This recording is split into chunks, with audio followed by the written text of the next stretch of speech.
কৃষ্ণচূড়া গাছ, বেল গাছ, মনসা গাছ, আনন্দময়ী মা কালী মন্দির।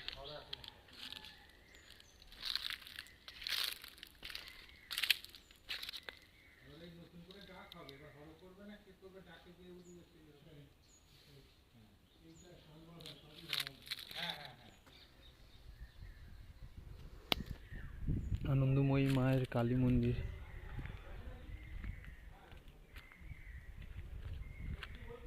চারটে শিব মন্দির, তার মধ্যে এই মন্দিরটা নাকি শুনলাম, যেটা জানতে পারলাম, প্রত্যেক বছরে নাকি একটু একটু করে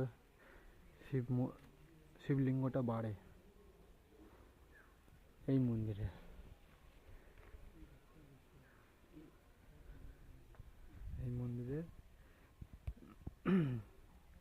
না, চারটের মধ্যে এই মন্দিরের শিবলিঙ্গটা একটু একটু করে বাড়ে। এর ডিজাইনটাও একটু আলাদা, মানে পুরো সামনের দিকটা পুরো ডিজাইন। ওই দেখো, ভালো করে দেখলে বুঝতে পারবে।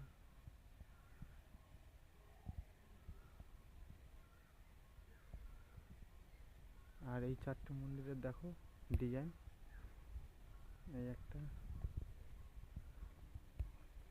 এই একটা, এই একটা।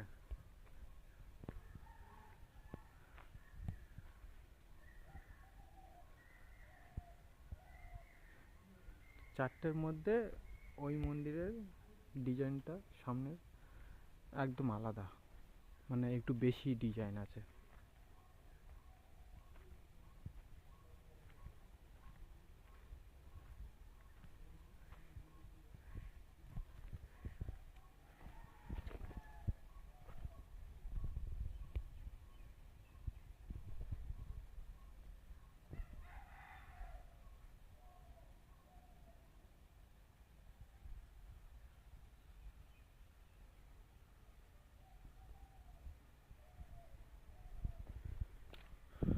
প্রায় 350 বছর, এটা স্যারের কাছে জানতে পারলাম। 350 বছরের পুরনো এইসব বাড়ি মন্দির, 350 বছর।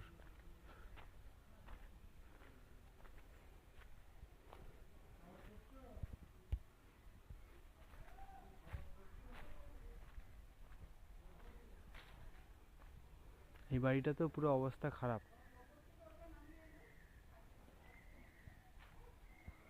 এটা হচ্ছে রাজবাড়ি ছিল, পূর্ব বর্ধমানের আমোদপুরের রাজবাড়ি।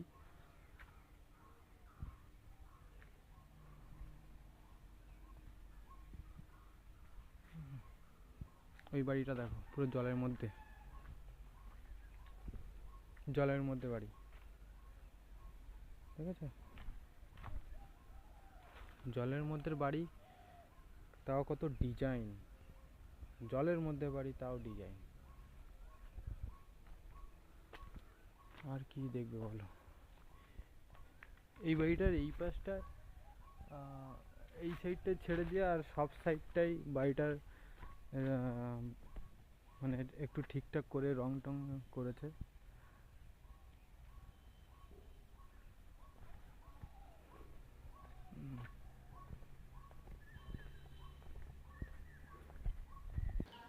আমোদপুরের রাধাকৃষ্ণ মন্দির, এই যে এই মন্দিরে নাকি অনেক বড় পুজো হয়, সব দূর থেকে সব লোকজন আসে, মানে আমাদের কলকাতা থেকেই আসে নাকি লোকজন দেখতে আসে, এখানে ঘুরতে আসে। গেস্ট হাউস আছে পাশে, আমার স্যারদেরই গেস্ট হাউস।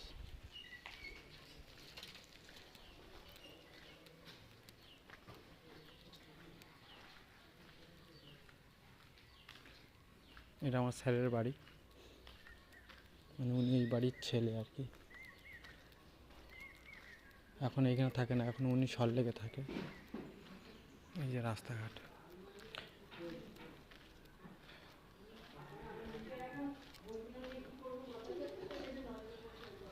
এটা একটা কি মন্দির বাড়ি বললো, ভুলে গেল। ঘুরতে ঘুরতে এক্ষুনি দেখছি এই গাছের ফল দেখতে পাচ্ছি, দেখো বন্ধুরা, এই গাছের ফল। এই যে এইটা, এইটা কি ফল? এই গাছের ফল হয়।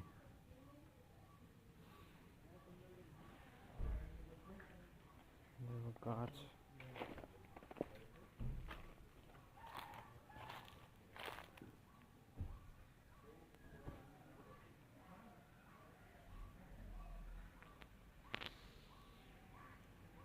এই গাছ যদি আমাদের কলকাতা হয় তাহলে সবাই তুলে তুলে বিক্রি করবে। আর এইখানে দেখো জঙ্গলের মধ্যে হয়েছে,